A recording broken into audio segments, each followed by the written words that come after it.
Canada sits on 170 billion barrels of oil, more than Iraq, Iran, and Kuwait combined. Yet every year, billions flow south as discounted crude, only for Canadians to buy back gasoline at full price from abroad. How can a country so rich in resources end up watching the profits leave home? The answer isn't just economics. It's a puzzle of chemistry, contracts, and a single, quietly devastating statistic. Here's why the world's third biggest oil power struggles to profit from its own riches, and why breaking free might be harder than anyone admits. Canada's oil reserves are vast, 170 billion barrels, ranking third on the planet. Every day, the country pumps out about 4.7 million barrels of crude, a production streak that has grown for 16 years straight. But the numbers hide a contradiction. Despite this flood of oil, Canada's refineries can only handle about 1.9 million barrels per day. That leaves nearly 3 million barrels with nowhere to go but out of the country. Tankers and pipelines move the surplus south, mostly to the United States, because there is simply not enough domestic capacity to turn crude into gasoline, diesel, or jet fuel at home. The result is a system that looks upside down.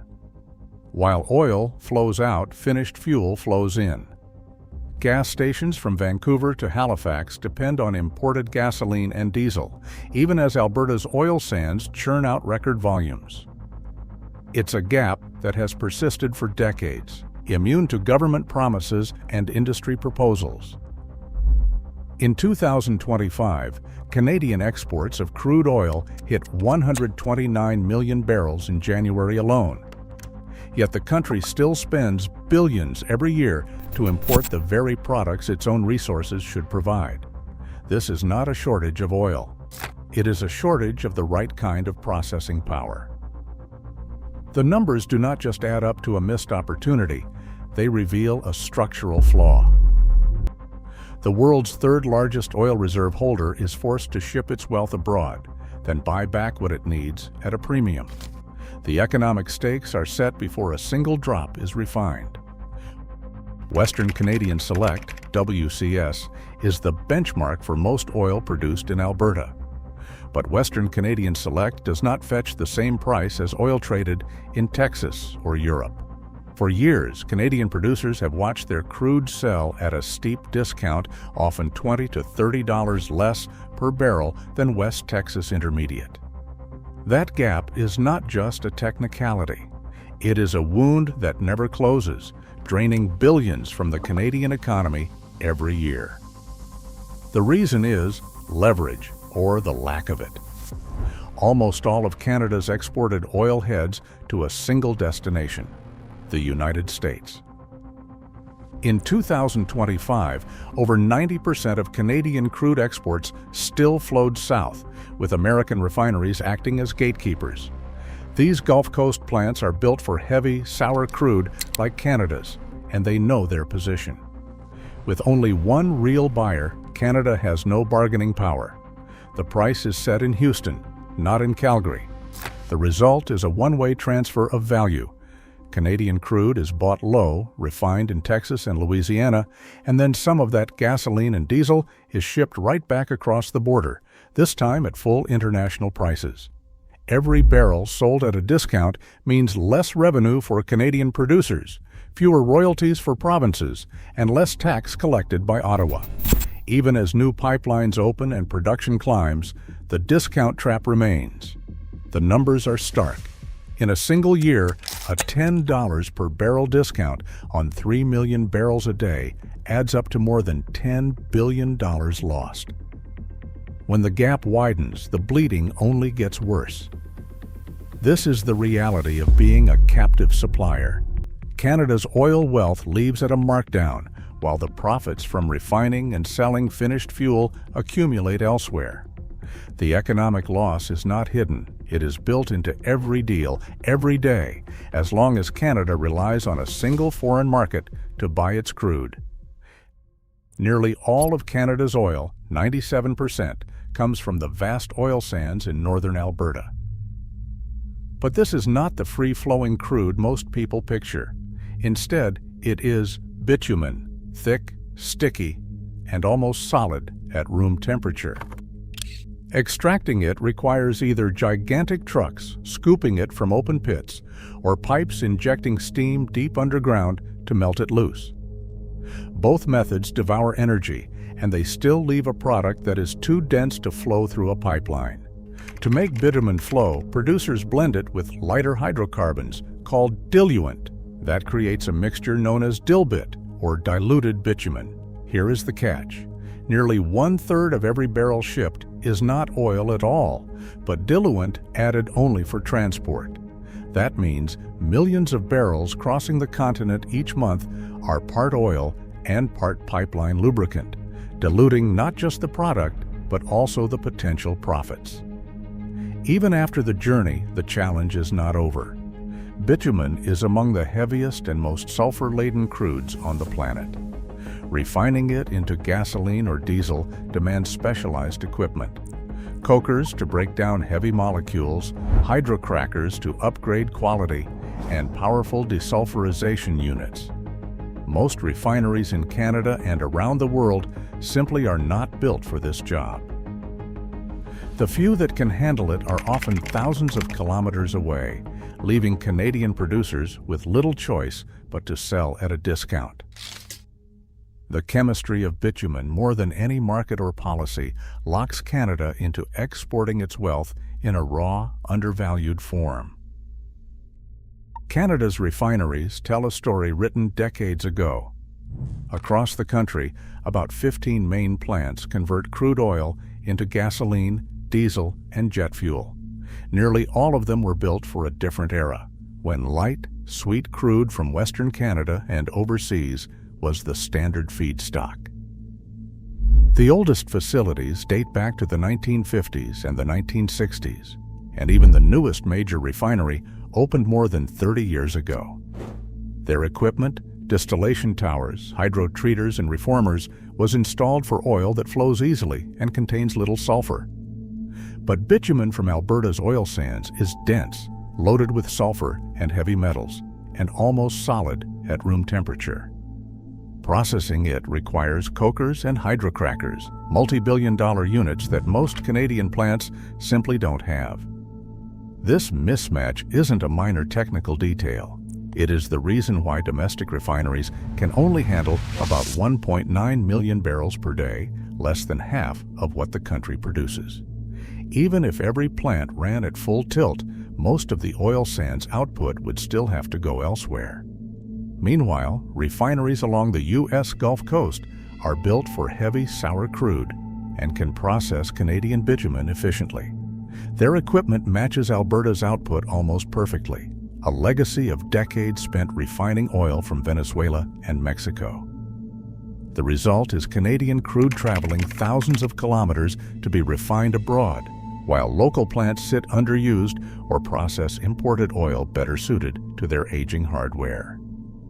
The gap between what Canada produces and what its refineries can handle isn't an accident. It's baked into the hardware, and it shapes the entire flow of oil and profits across the continent.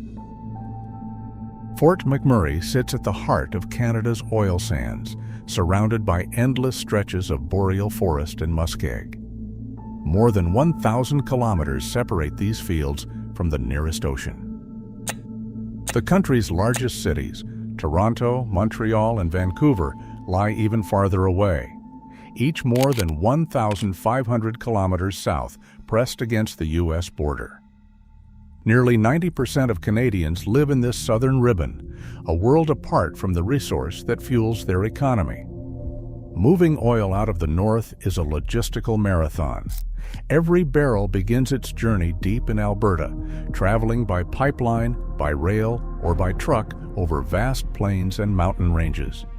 The sheer distance adds a hidden surcharge to every drop, transport costs that eat away at profits before oil even reaches a refinery or a port.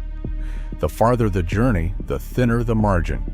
Refined products, gasoline, diesel, and jet fuel are even more expensive and hazardous to move. That is why refineries are usually built near the people who use their output. But in Canada, geography refuses to cooperate. Build a refinery near Fort McMurray, and the finished fuel must cross half a continent to reach drivers in Ontario or British Columbia. Build near the cities, and the crude must make the same journey in reverse, from the frozen north to the crowded south. Either way, geography imposes a toll that cannot be negotiated away. The map itself becomes an antagonist, dictating the flow of wealth and shaping the rules of the game. Geography, more than any policy or technology, decides who profits and who pays when Canada moves its own oil. Canada's population stands at 40 million, barely 1/9 the size of the United States. That simple math shapes everything about the country's energy market. On a typical day, Canadians consume about 2 million barrels of gasoline and diesel. In contrast, the United States burns through 20 million barrels per day, 10 times more. For refinery economics, that gap is a brick wall. Building a modern refinery is not a minor investment. Even a mid-sized facility costs between $5 and $10 billion to construct and needs to run close to full tilt to pay back investors. But with only 2 million barrels of daily demand nationwide, Canada's entire market could barely support a handful of such plants. Refineries thrive on scale. The bigger the market, the lower the per-barrel cost, and the easier it is to survive price swings. In the United States, a single refinery can serve an entire region and sell into a market of hundreds of millions. In Canada, even the largest plants cannot reach that level of efficiency. The result is any new refinery would be forced to compete with giant Gulf Coast operations that already enjoy economies of scale and direct access to global shipping. Exporting refined products is not a realistic solution either. The United States does not need Canadian gasoline, and countries in Asia and Europe operate their own massive, efficient refineries. Without a vast, stable market, the numbers for new builds never add up. For Canada, the arithmetic of demand is destiny. The market is too small, the costs too high, and the scale impossible to achieve. Winter in northern Alberta is more than a backdrop. It is a bill that comes due every year. When temperatures plunge to -30 or even -40 degrees Celsius, construction slows to a crawl. Concrete will not set. Steel turns brittle. Heavy equipment freezes, and workers can only work short shifts outside before safety becomes an issue. For oil sands projects and proposed refineries, these months of deep cold are not just uncomfortable, they are lost time. Building a major facility in Texas might take 3 years. In Fort McMurray, the same project stretches to 5 years. That extra 2 years is not just a line on a calendar. It is hundreds of millions in delayed revenue, ballooning interest payments, and rising material costs as inflation ticks upward with every season that passes. Even after construction ends, the climate never lets up. Operating a refinery or upgrader in Alberta means paying a permanent premium. Every pipe, tank, and pump needs insulation and heat tracing to keep fluids moving. Natural gas bills soar as facilities burn fuel just to stay above freezing. Routine maintenance becomes a race against the cold, with equipment wearing out faster under constant thermal stress. Industry and engineering studies estimate the climate penalty at 20 to 30% higher operating costs compared to similar plants on the U.S. Gulf Coast. In a business where margins are already thin, that uplift can decide whether a project survives or fails. Nature, in this part of Canada, is not just scenery. It is an unrelenting cost driver, one that adds years to every build and millions to every year of operation. Geography and weather combine to turn the dream of value-added processing into a far more expensive reality than almost anywhere else on Earth. Pipeline ambitions in Canada have a habit of running into dead ends. Energy East, once pitched as the lifeline to the Atlantic, spent years in limbo, facing regulatory hurdles, environmental reviews, and waves of public protest.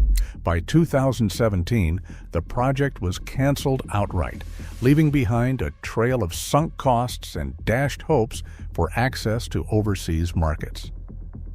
Northern Gateway, aimed at connecting Alberta's oil sands to the Pacific, followed a similar path.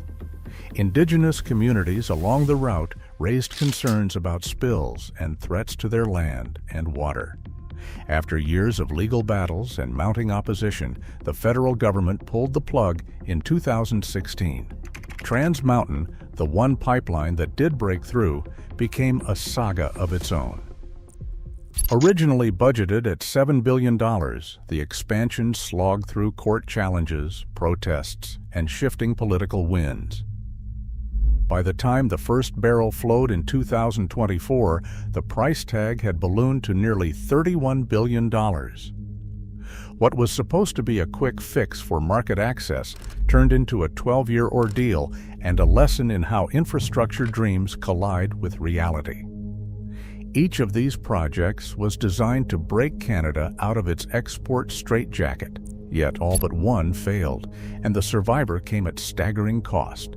The pattern is clear. Bold plans run aground on a landscape of divided politics, environmental anxieties, and the sheer scale of opposition.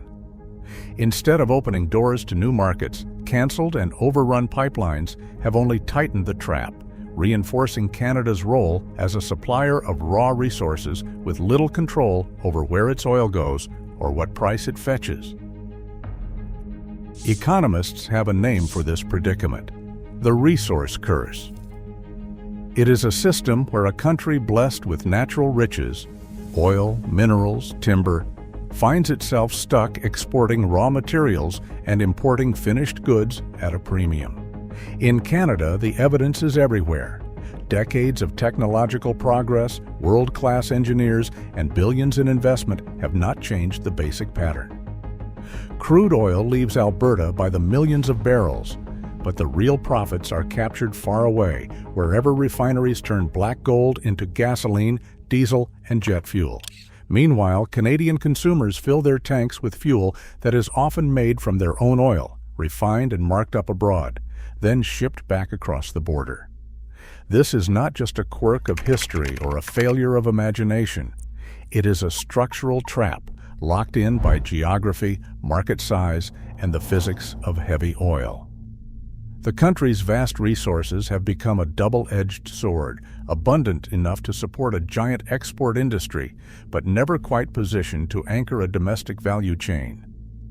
The result is a modern version of the old colonial model: extract, export, and pay to buy it all back. For Canada, the resource curse is not theory. It is a daily reality, measured in billions lost each year, in jobs that never materialize, in the quiet resignation that comes from seeing wealth flow out and value flow in. The question lingers: is there any escape? Or is Canada forever cast as the supplier, watching others profit from what lies beneath its own soil? Today, every barrel that leaves Canada at a discount is a reminder. Abundant resources alone don't guarantee prosperity. As global energy transitions accelerate and markets shift, the true cost of exporting value and importing dependency grows sharper. For a nation built on resource wealth, the challenge now isn't extraction, but transformation. Will Canada shape its future, or let geography keep writing the rules?